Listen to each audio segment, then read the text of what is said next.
Hello guys, good morning. So papakilala ko pala sa inyo ang aking alaga na si Tamtam at saka si Mika. Yan, di ba? Ang tawag sa kanila ay Martinez bird. Yan, di ba?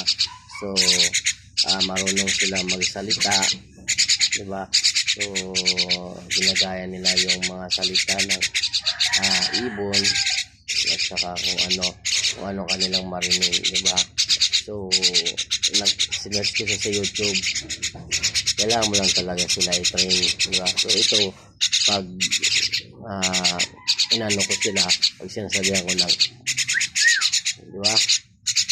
Bumabanda kahit nandun sila sa may puno, bumabalik sa akin. Ine-train ko kasi sila. Ang isa may sing-sing yan, no? Ang ito natanggal doon, kasi babalik ko mamaya, di ba? Ito si Tamtam, ito si Mika, di ba? Ginaganyan ko yan, di ba? Alam nila. Sasabihin mo lang, good morning, good morning, pangit si Bulasoy.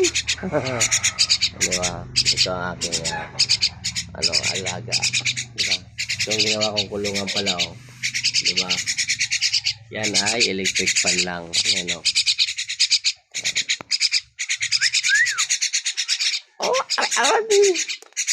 Aray ko. Aray. Una mo. Kinikis ako sa lips. Aray ka.